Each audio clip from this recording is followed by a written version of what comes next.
Namastê, boa noite, bem-vindos ao encontro. Começando o satsang. Muito bem-vindos.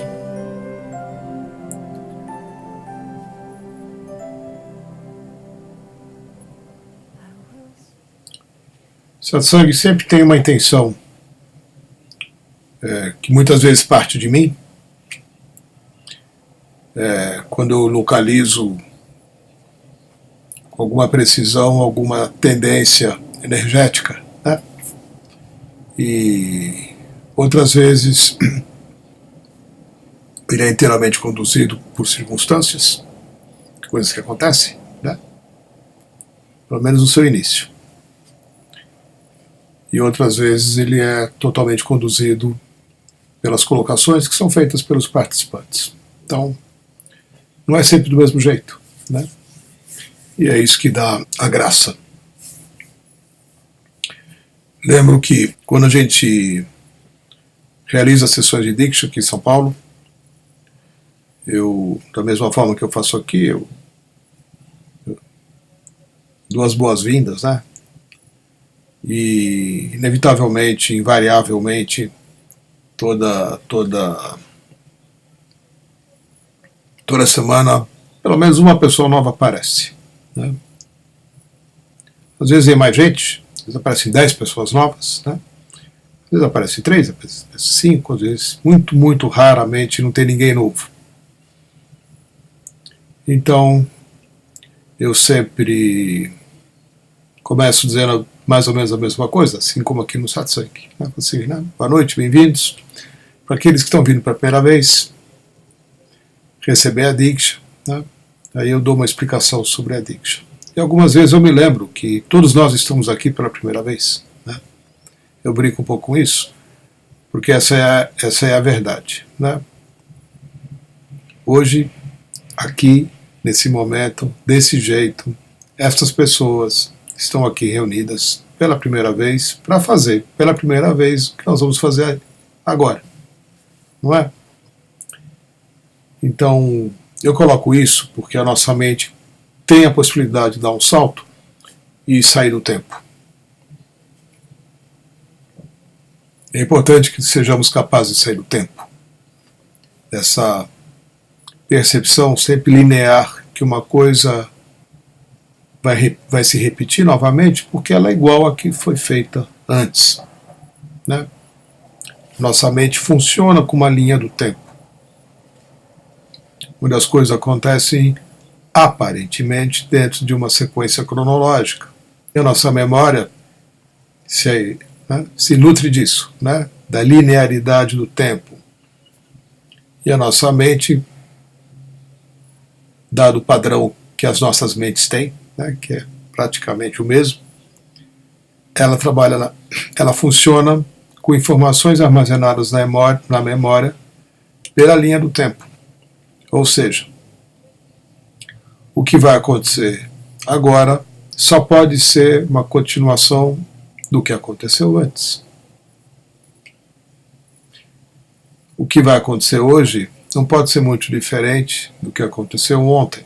Afinal de contas, eu sou o mesmo, o dia é o mesmo, o mundo é o mesmo, né? Então, eu já me antecipo aos fatos, já os espero com uma certa certeza de que tudo vai ser como sempre foi. Que as situações vão se repetir, as falas vão se repetir, e novamente as coisas serão da forma como eu as percebi ontem e anteontem. Apontando para isso que é necessário sairmos do tempo. Gostaria de fazer um satsang fora do tempo, né? O lugar onde possamos estar simplesmente e totalmente imersos no presente, sem necessidade de comparar o momento presente com o momento anterior, e com isso projetar um outro tipo de momento para o amanhã, né? Essa dinâmica, esse trânsito, onde os eventos tendem a se repetir da forma como foram antes e com certeza serão os mesmos daquilo que vai acontecer depois. Nossa mente se reconforta dentro desta perspectiva da linha do tempo, né? Eu fico mais tranquilo em saber que amanhã cedo eu vou acordar e meu dia vai ser mais ou menos parecido com o que foi o de hoje, né? Vou fazer as mesmas coisas, né? Assim espero. Então é muito interessante quando a gente tem a possibilidade de transcender, de sair da linha do tempo, né? Quando não comparamos mais o que está acontecendo agora, o que está sendo dito agora, o que está sendo compartilhado, o que está sendo descoberto, com algo que foi, da mesma forma, feito antes, que é o nosso padrão. Então, quando a gente vai alcançando determinados estados de consciência, quando a gente se encaminha para o despertar, a nossa mente deixa de funcionar, ainda que às vezes temporariamente, né? Seguindo um padrão da linha do tempo. É muito importante a gente perceber isso e a gente se mover para isso. Sim, é necessário um certo esforço. Quando você se flagra repetindo padrões, dizendo as mesmas coisas e achando que as coisas serão exatamente hoje como foram ontem e anteontem, afinal de contas, aparentemente nada mudou. A mente sempre é fixa, é como se ela trabalhasse com uma realidade manipulável, controlável e cristalizada, né? E eu estou dizendo isso porque observei e ainda observo hoje, né, nas circunstâncias que me cercam, uma prevalecência, uma predominância de atitudes que emergem desse tipo de percepção. Ou seja, quando a mente está mais ativada, né, e a percepção fica reduzida, você perde sensibilidade, você perde inteligência.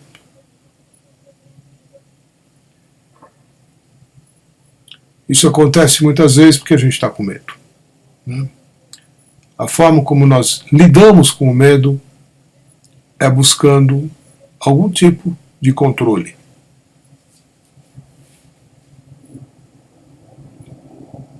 Senão, a gente acha que vai ser dominado pelo medo, né? Parece nome de filme, mas é assim mesmo, né? Na verdade, nós já somos dominados pelo medo. 99,9% das nossas escolhas, atitudes, decisões são decorrentes do medo. A gente escolhe certas coisas para sentir menos medo. A gente precisa ter segurança. Segurança é um valor. Necessitamos que as coisas permaneçam iguais, do mesmo jeito, sob o nosso domínio, né? A gente acredita que se assim fizermos, vamos ter menos medo. Afinal de contas, as coisas serão sempre assim, estarão sempre comigo, estarão sempre do mesmo jeito. Logo, eu posso relaxar, né? É uma dinâmica inconsciente? Sim, é uma dinâmica inconsciente, mas que em certos momentos se torna mais intensa, se torna mais visível e começa a afetar as nossas vidas. Começa a afetar os nossos relacionamentos, começa a afetar as nossas ações e aquilo que acontece como retorno das nossas ações, das nossas atitudes. Quando somos movidos apenas e tão somente pela mente, que é um instrumento de controle a serviço do medo, não é a primeira vez que eu falo isso aqui, né? É só uma revisão, né, de coisas já ditas aqui no encontro, às quais a gente precisa ficar atento, porque parece que Muitas vezes a gente volta a realizar ou fazer coisas dentro de um padrão que é mais forte do que a nossa capacidade de mudar o jeito de estar na vida, de fazer diferente, de não se repetir. Porque a mente é repetitiva. E quando a gente entra num padrão repetitivo, fica nítido, fica claro, fica explícito que é a nossa mente que está no comando do nosso tempo, está no comando da nossa vida. E o resultado disso, inevitavelmente, serão conflitos. Não tem como a gente viver, interagir, se relacionar em harmonia quando a nossa mente, motivada pelo conflito e pelo medo, toma decisões e faz coisas motivadas pelo medo, com a necessidade de exercer algum controle sobre pessoas, sobre fatos, sobre situações, sobre si mesmo, né? O que seja. Esse ilusório controle que a mente acredita que tem e que ao exercê-lo, também ilusoriamente, com a crença de que as coisas ficarão bem, claro que não vão ficar.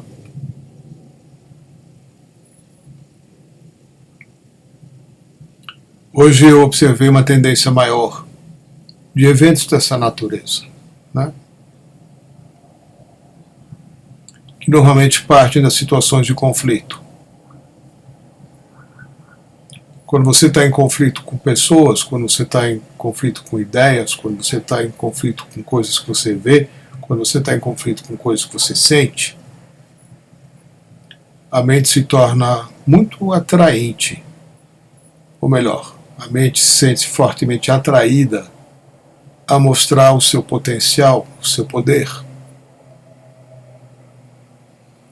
Inevitavelmente ela vai criar mais conflito, que vai gerar mais conflito, que vai, né, e assim por diante. É uma bola de neve. A gente pode observar isso no macro, né, no coletivo, melhor dizendo. A situação hoje política do Brasil, né?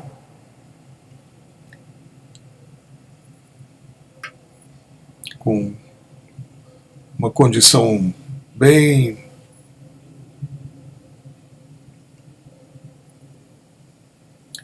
dividida, né? Bem polarizada, com conflitos de interesses, conflitos de ideias, com conflitos de posicionamentos extremamente agressivos. Isso começa a se espalhar no coletivo, né? E em casa, né? No micro, nas relações mais íntimas, nas relações mais próximas, não é diferente. Porque a gente não está separado do coletivo, e o coletivo expressa como nós estamos, né? O macro expressa o micro e o micro expressa o macro. A gente está nessa contínua e constante interação em que nossas atitudes afetam algo maior, assim como somos afetados por aquilo que está acontecendo fora.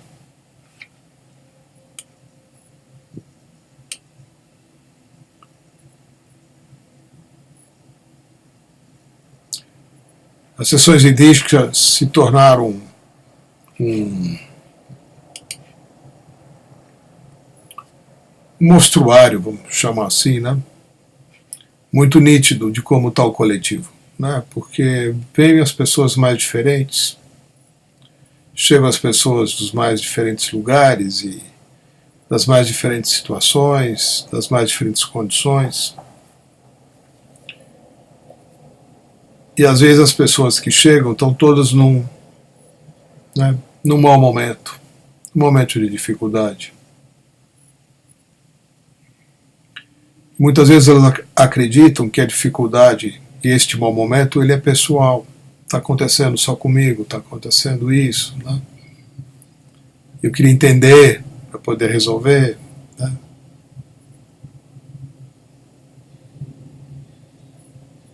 A gente não resolve as coisas entendendo. O entendimento é só ilusória tentativa de controlar aquilo que não pode ser controlado diretamente. Mas a gente tem um certo conforto, né, ao querer entender as coisas. Parece que fica mais fácil, né? A gente justifica, a gente explica, e nisso há um certo reconforto, né? Então é muito interessante ver como a gente age quando o coletivo está em conflito. Gente, no Brasil até que está mais ou menos ainda, né, numa situação, uma certa paz, né? Alguma coisa está meio abafada, né? Está meio explosiva, mas ela está sob um... Porque as pessoas estão infelizes, as pessoas estão insatisfeitas. E não tem para onde correr. Essa sensação de que você não tem para onde ir, não tem para onde correr, é um sofrimento grande, né? Porque o nosso instinto é de buscar alívio. Coletivo, né? Situação política, situação econômica, as ideias, né? A violência nos discursos, né? As pessoas dizem coisas, postam coisas extremamente agressivas, né? Ofensivas. Um jogo de egos contínuo e constante. Então o coletivo está assim. E aí, como é que eu fico? Né? Como é que eu correspondo a isso que está acontecendo fora? Se eu estiver alinhado, se eu estiver centrado,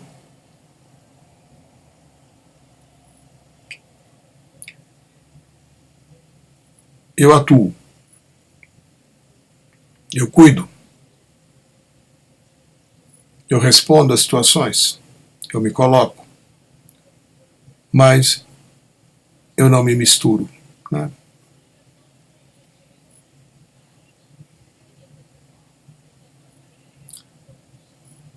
Eu estava novamente ouvindo Osho falando sobre testemunhar, né? Testemunhar é uma qualidade que nasce da meditação. Quando você está diante de uma situação negativa, quando você está diante de uma situação positiva, na verdade você nem julga se ela é positiva ou negativa, você apenas testemunha. Porque você sabe que se você achar isso ou aquilo outro, do que quer que seja, você está vindo de uma percepção parcial, está vendo só metade da história. E é assim que a gente age com relação aos eventos e aos fatos, né? A gente emite opinião. Eu acho o quê? Eu não acho o quê? Né? No momento que você emite uma opinião, claro, você tem direito a emitir opiniões. Mas saiba que, ao emitir uma opinião, você está expressando uma parcialidade, porque não é possível você ter uma visão inteira do que quer que seja. Então, emitir opiniões faz parte de um jogo. Só isso. Onde o ego se estabelece. Eu acho que, né? É o jogo do ego. Achar alguma coisa, né? Porque o achar, ele não vem da visão. O achar vem da memória. Vem do julgamento. Vem do conceito. E vem do pré-conceito. Então você acha um monte de coisa a respeito de um monte de coisa. E de onde vem o seu achar? Você já investigou de onde vem o eu acho que? O eu acho que vem da onde? Por que que você acha certas coisas, né? Então é uma janela também para o autoconhecimento. Você examinar por que que você acha certas coisas. Que vem das suas crenças, vem das coisas que você acredita, ou vem de uma percepção. Porque na medida que você cresce em consciência, e a sua percepção vai sendo enriquecida pelas coisas que, né? Uma pessoa quando cresce, ela vai percebendo mais, ela vai alcançando uma visão mais aguçada, a visão da águia, né? E os julgamentos vão sendo mais difíceis de serem feitos, porque o julgamento sempre vem de uma percepção limitada e parcial. É o tal eu acho que, né? A respeito de tudo, a respeito desta pessoa, a respeito daquela pessoa, a respeito de você, a respeito de mim mesmo, a respeito da minha vida, a respeito da sua vida, e assim vai. Eu estou o tempo todo achando alguma coisa e expressando o que eu acho. Claro que é um direito, né? Expressar o que eu acho. Ninguém está negando, né, o direito a achar alguma coisa e expressar. O convite que eu estou fazendo é de você ir além do eu acho, porque isso inevitavelmente vai te conduzir a uma necessidade de ver mais lados de uma história. E no momento que você se posiciona dizendo eu acho que, você se fixa num posicionamento pelo qual você vai lutar, né? Aí daquele que quiser tentar mudar a forma como você acha alguma coisa. Afinal de contas, o seu acho vem da sua memória, vem das experiências que você já viveu, vem das coisas que você já leu, né, dos relacionamentos que você já teve, tudo no passado, né? Mas que está aí servindo como uma biblioteca viva para você lidar com as situações do presente. Vai dar certo? Não, não vai dar certo. Não tem como. Não tem como. Então, eu estou apontando aqui para alguns aspectos da nossa mente, né? Porque hoje, não sei qual configuração astrológica, né? Mas aí que é isso, certas coisas ficam mais evidenciadas. E a gente observa isso já percebendo que certos conflitos estão sendo, né, estão acontecendo com mais facilidade. Tem dias que o conflito é mais fácil de acontecer do que um estado de harmonia. E minha pergunta é, por que hoje eu estou entrando mais em conflito do que ontem? Será que eu não dormi bem? Será que eu comi alguma coisa que não me fez, né, mexeu com a minha energia? Será que eu fui muito desapontado, desapontada? Será que eu tive um sonho ruim? Por que certas coisas estão acontecendo hoje, né? Por que eu estou achando certas coisas e estou expressando as coisas que eu acho desse jeito?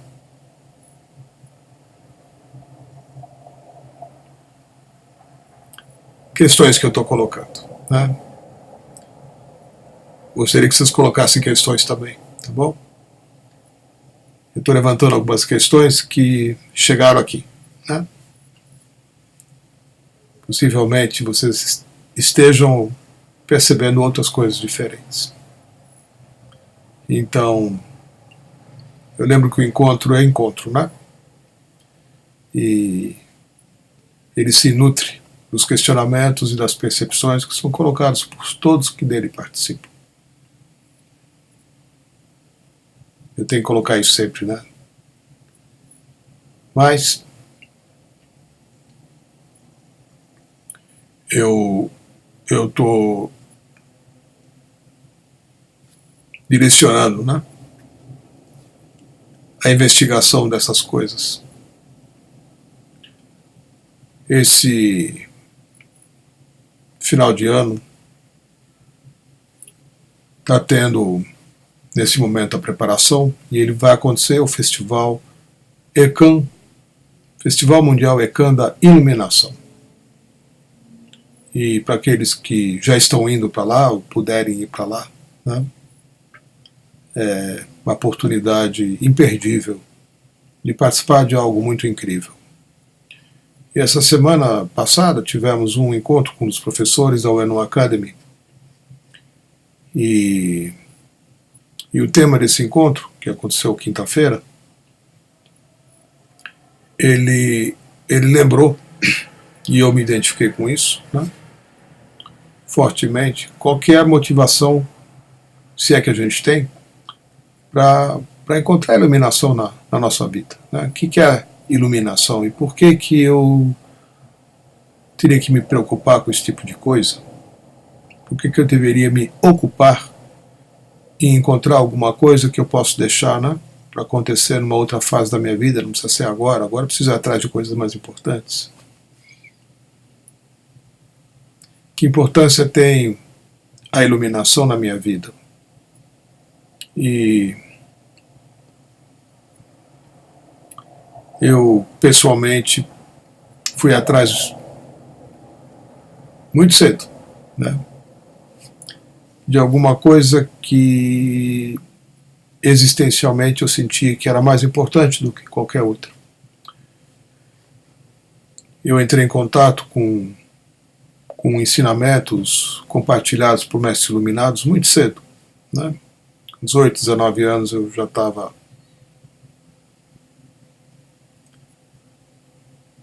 encontrando alguma coisa, né, que fazia sentido para mim, que me dava um norte. Opa,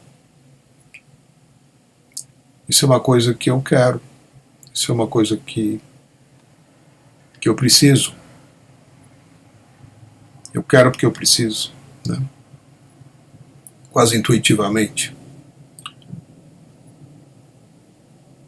Vivia ainda num tempo onde, sem internet e com pouco acesso à literatura e outras informações, era muito difícil sequer compreender o que é isso que eu estou querendo, porque eu não tinha acesso à informação. Não tinha. Né? A gente ouvia falar em índio, ouvia falar em gurus, ouvia falar em mestre, mas era uma coisa tão longe, meio fantasiosa. Né? Quem é que vai para a Índia atrás de um mestre, sentar aos pés dele e, né, beber na fonte, né, num satsang, num darsha, num retiro, num ashram? Isso tudo era muito fora da realidade para mim. Né? E, no entanto, eu sabia, eu sentia que tem mais, tem algo mais. Né? Ontem estávamos revendo aqui um pedaço do filme Matrix. Já tem um bom tempo, né? O primeiro filme do Matrix. Onde você tem a cena, quando é oferecida para o Neo, personagem principal, a decisão de escolher entre a pílula vermelha e a pílula azul. Né? Cada uma delas levaria a uma percepção diferente da vida e da realidade. E é mais confortável escolher a pílula que te deixa dentro da Matrix, né? Te deixa dentro da ilusão, a ilusão do mundo perfeito. E quando você escolhe a pílula azul, você está optando por viver fora da ilusão, né? Fora do mundo maia. Então, quando você toma a pílula azul, né, para sair da Matrix, dentro da qual você nasceu, mas que você intui que existe outra realidade que não tenha esse sabor tão ilusório, né, que não seja tão supérflua, né?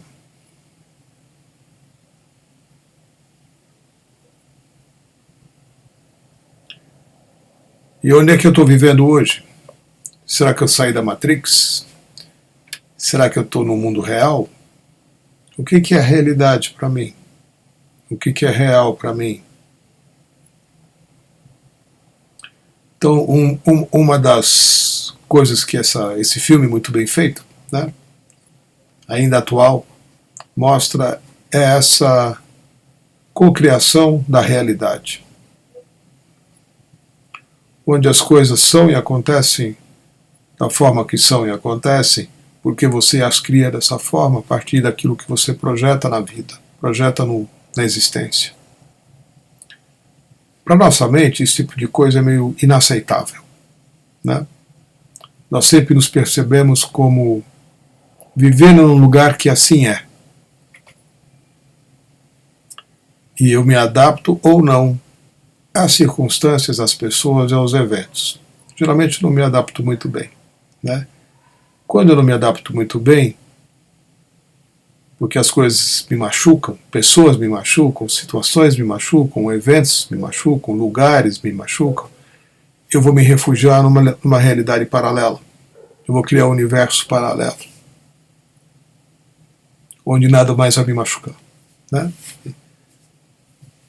Mas eu continuo dentro da Matrix, né? Quando eu decido de fato que eu quero viver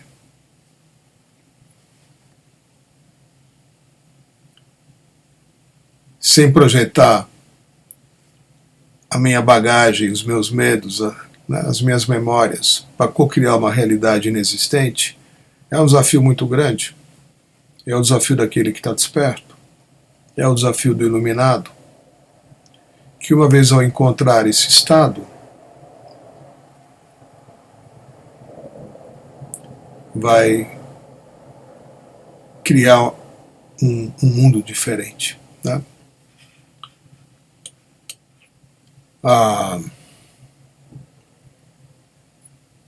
As coisas que eu estou dizendo aqui, eu também estou colocando porque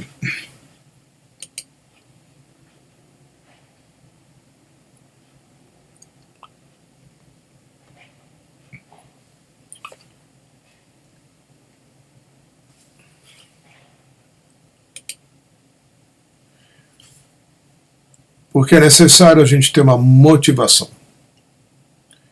Motivação a gente não cria do nada, né? Mas é uma condição necessária.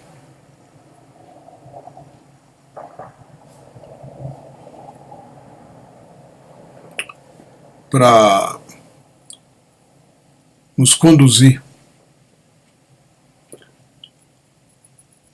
a um significado maior na nossa vida, né? E para algumas pessoas isso acontece muito cedo,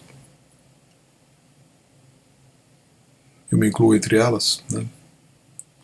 Para outras pessoas isso demora um pouco mais para acontecer. Então,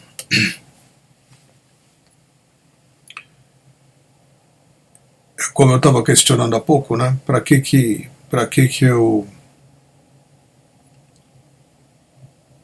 eu quero, né? A tal da iluminação? Para que eu quero despertar? Por que eu preciso me preocupar ou me ocupar disso hoje? Por que eu não deixo isso para um outro momento da minha vida em que eu tenha menos coisas a fazer, tenho menos preocupações, tenho... Que finalidade teria eu encontrar esse estado hoje, né? Possivelmente eu vou ter que sacrificar algumas coisas, eu vou ter que abrir mão de outras, né? Vou ter que me dedicar, vou ter que correr atrás, com certeza, né? Mas a ideia que nós fazemos de iluminação, ela também é permeada, recheada de ideias fantasiosas, vamos dizer assim, né? Coisas que a gente ouviu falar, coisas que a gente leu, coisas que comentaram, coisas que a gente deduziu, e quando a gente ouve, deduz, fica tudo um pouco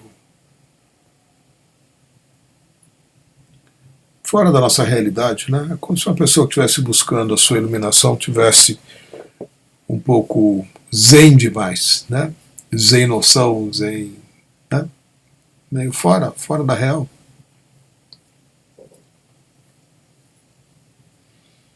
E é muito interessante a gente rever, né, o que são essas coisas, porque no meu entender, e é o entendimento que eu tenho há muito tempo,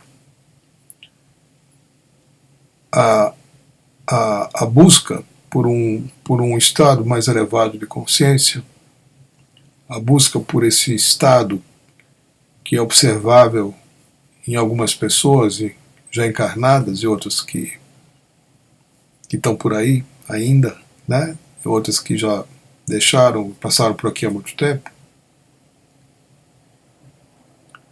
A gente só conhece as famosas, né? A gente conhece Jesus, a gente conhece Buda. Eu conheci o Osho vivo, né? Conheço o Avatar, os avatares, Srimad Bhagavan, pessoalmente, né? São preciosidades, né?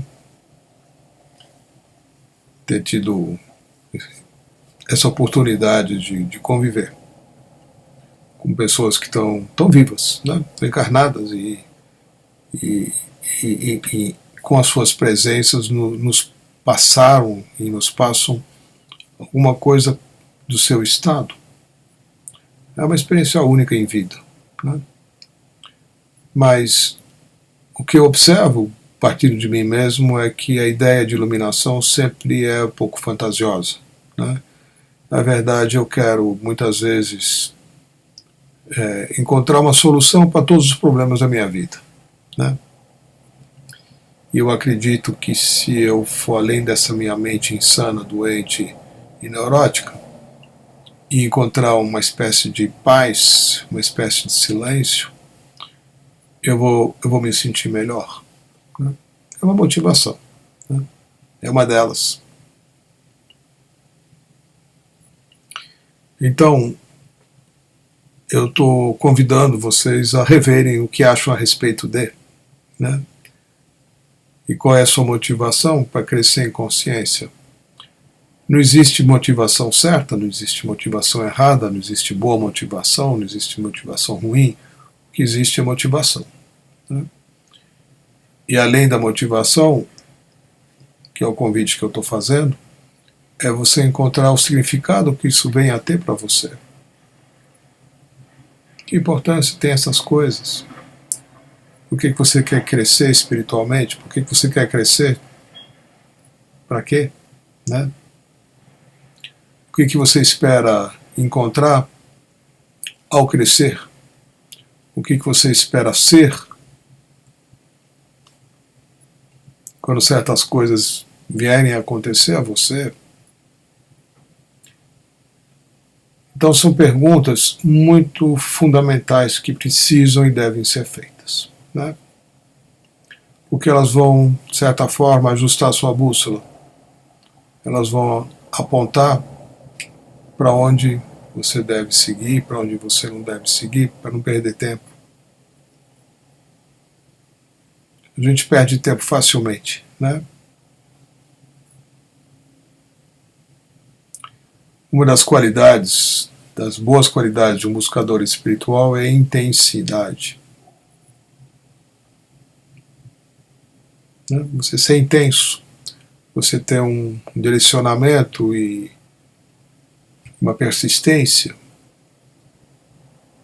não se deixar desviar do seu rumo por circunstâncias, por influência das pessoas, por influência de ideias, porque a sua motivação, sobre isso que eu estou falando, vem do coração, né? Muitas vezes a gente se esquece, mas a gente decide vir para a Terra, né? Encarnar, ter uma vivência em família, ter os aprendizados dentro da família, ter outros aprendizados quando a gente deixa a família e cria a sua própria, constrói uma família para si mesmo, né? Tem seus filhos, tem seus netos.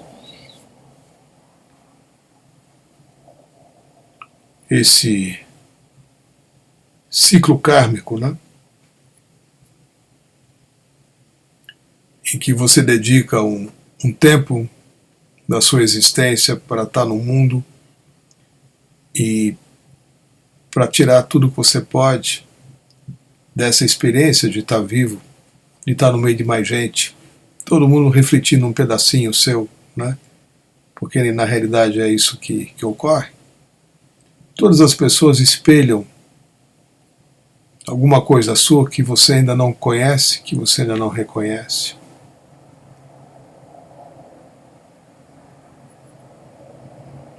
Então, a experiência de estar vivo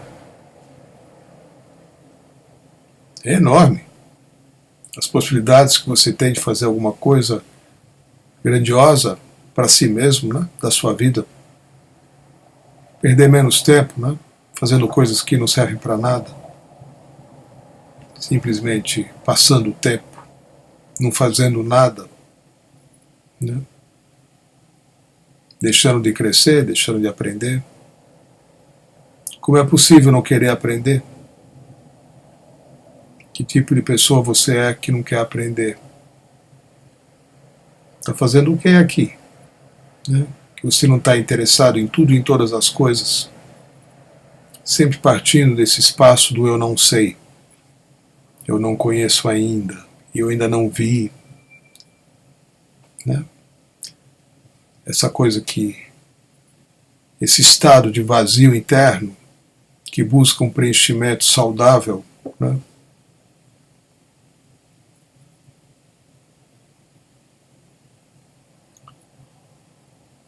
Hoje eu estou apontando para algumas coisas muito existenciais, muito fundamentais da nossa existência, né?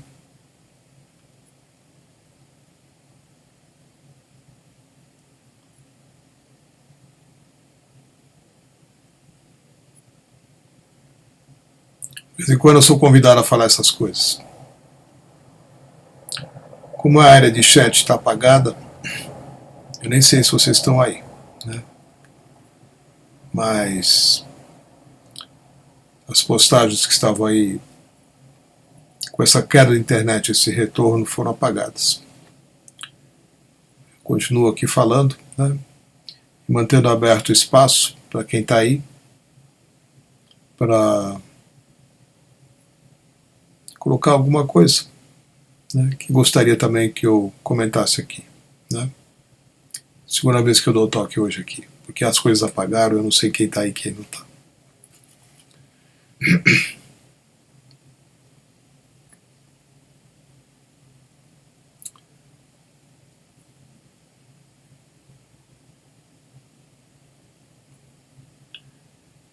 Eu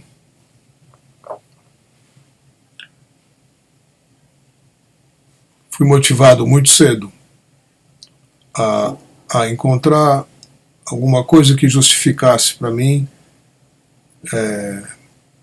viver, muito cedo mesmo, né? Eu não me identifiquei com os interesses das pessoas, da minha família, dos meus amigos na escola.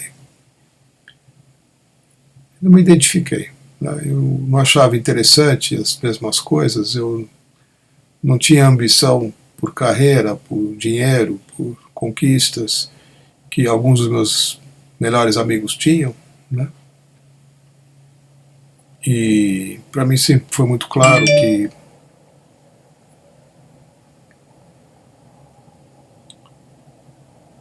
eu precisava encontrar o significado maior para a minha vida.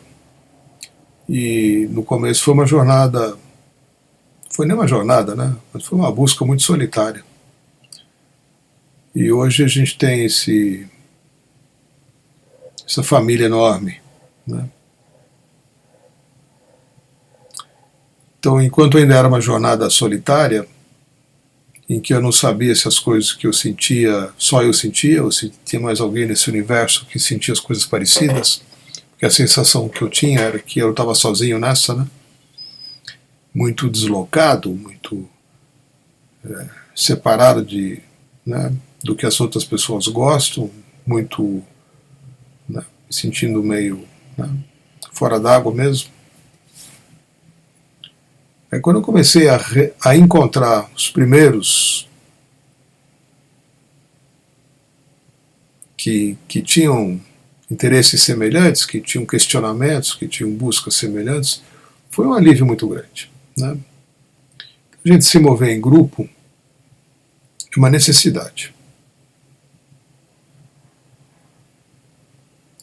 E eu não sabia disso, eu achava que o melhor era, né, preservar meu pequeno universo, né, pessoal, com as minhas questões, as minhas sensações, meus sentimentos, etc., minhas ideias.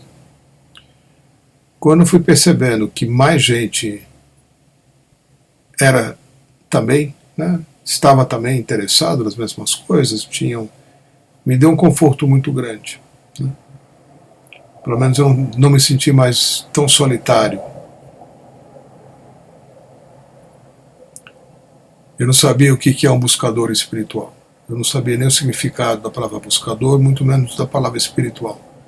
Eu só queria encontrar uma possibilidade de ver além do que eu vejo, né? Quero ver mais. Não quero ser mantido dentro de uma névoa, porque a sensação é essa, né? De estar num universo onde as coisas não são o que parecem, né? Uma realidade ilusória. Voltando a falar de Matrix, né? Criada pelo inconsciente coletivo de todas as pessoas que já viveram e ainda vivem aqui hoje, né? Então, eu estou chamando para essa necessidade, né, da gente sustentar os grupos de buscadores, da gente não se isolar quando sente que tem uma percepção diferente das coisas do que os outros. A tendência é a gente se isolar, né? Ou sair por aí fazendo discursos, né? Discursos de vento para o vento, né? Não dá certo. Mas encontrar a conexão de coração com outras pessoas que você sabe que fazem parte, né, da tribo, é o início, né? Depois a gente tenta trazer mais gente para a tribo, né? Até o momento que a gente sente que a humanidade toda é uma tribo só. Mas começando do pouquinho, é importante sustentar os grupos de pessoas que se encontram, né? Eu mantenho esse encontro aqui com essa finalidade. Eu mantenho as minhas sessões de Diksha, que já tiveram muita gente, hoje tem menos, né? Mas, para minha grata surpresa, nesses últimos tempos, muita gente que recebeu Diksha, e ontem apareceu uma pessoa que começou recebendo Diksha comigo aí há 12 anos atrás, né? 2007, foi iniciada na época. Então, é muito interessante ver que as pessoas fazem movimentos na vida, seguem por caminhos tão diferentes, casam, têm filho, né, e viajam e mudam de cidade, de emprego, de história, mas voltam a um lugar que lhes deu e ainda lhes dá uma possibilidade de crescimento, né? E eu mantenho esse espaço aqui em São Paulo com essa finalidade, né? Às vezes é difícil, porque é uma infraestrutura, né? Tem que ser sustentada com a presença de pessoas e nem sempre as pessoas comparecem, né? E a estrutura é custosa e tem que se manter e a gente está ali, né? Preparando o lugar, preparando o espaço, ajeitando tudo, da mesma forma como eu faço também para oferecer esse encontro aqui.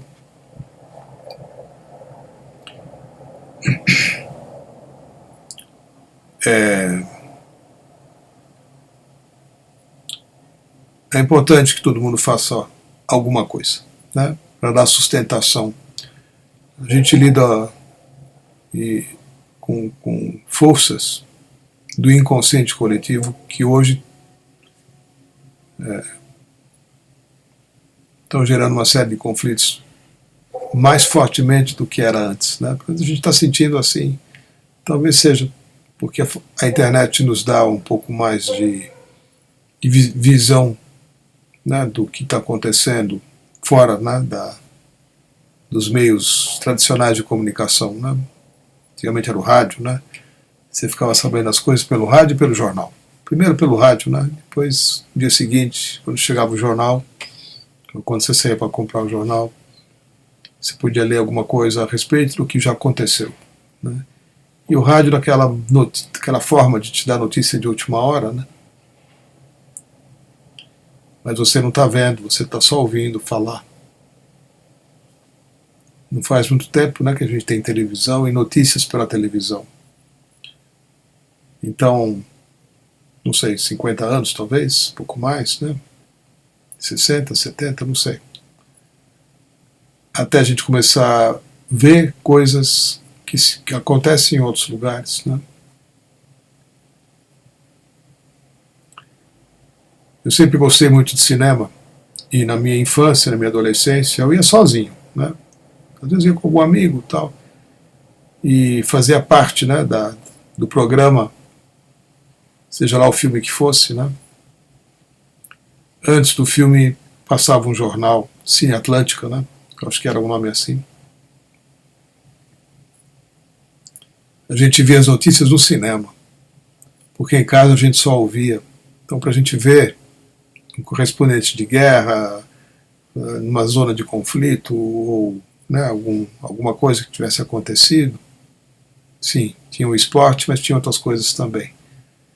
Era nessa hora, era antes do filme começar. Então eram jornais que eram atualizados, sei lá, a cada 15 dias, né?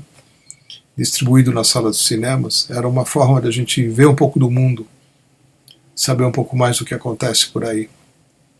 Claro, além do rádio e além do jornal, né?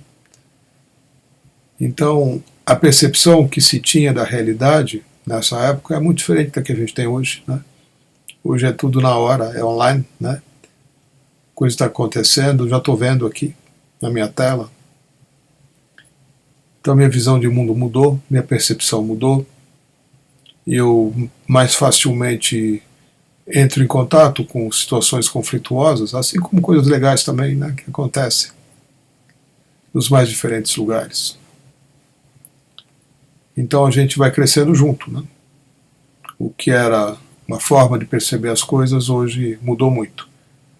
Mas essa necessidade de estar enxergando, né? Essa necessidade de estar vendo, de estar percebendo coisas, de estar se reunindo coletivamente numa vontade de mudar, né? De transformar, de crescer, de deixar as coisas mais bonitas, mais saudáveis, mais... É um anseio natural de todos nós, né? E o caminho é, vamos cuidar daquilo que não está bem dentro, né? Vamos tratar o que está doente internamente, né? Vamos buscar a cura emocional, a cura mental e a cura espiritual.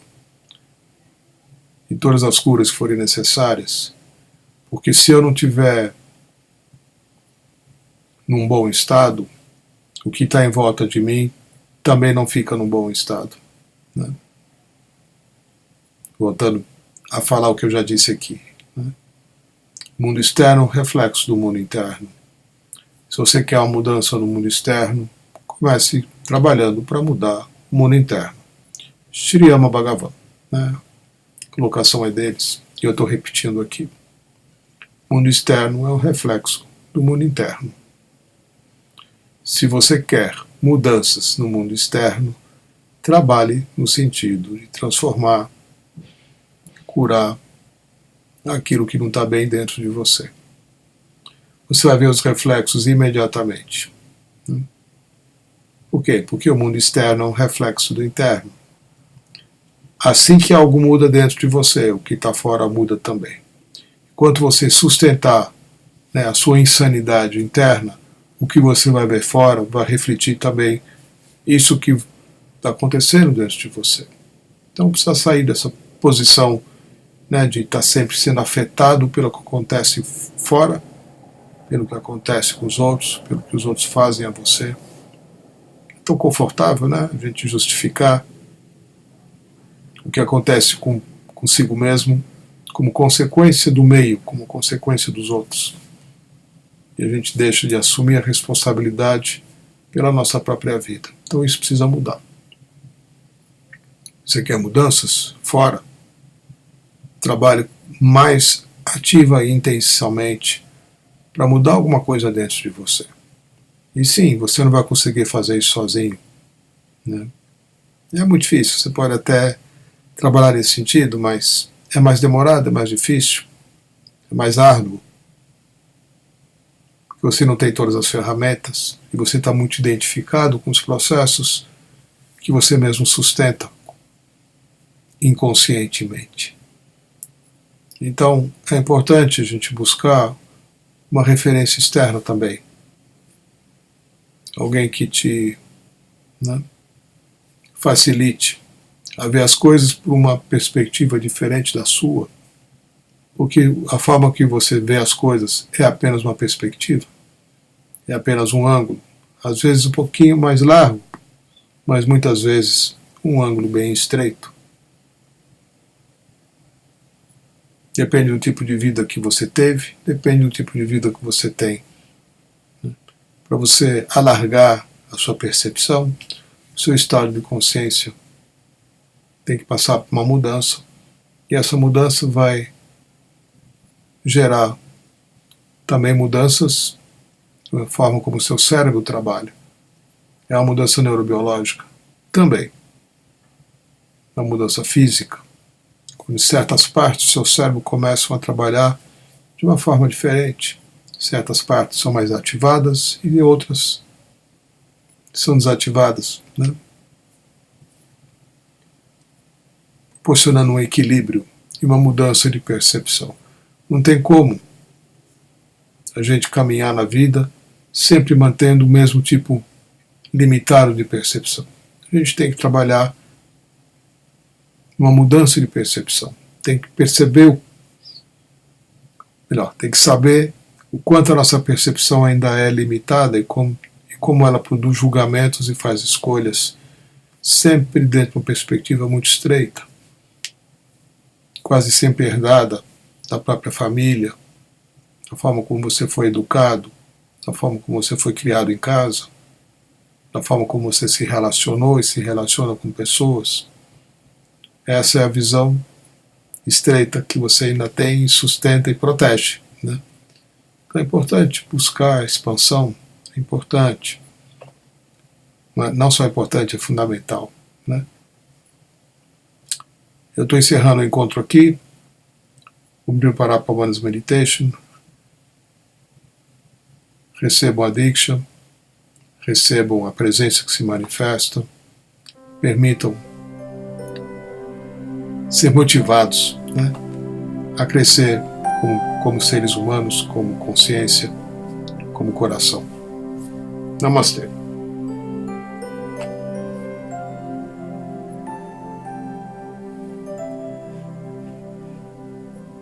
I will surrender to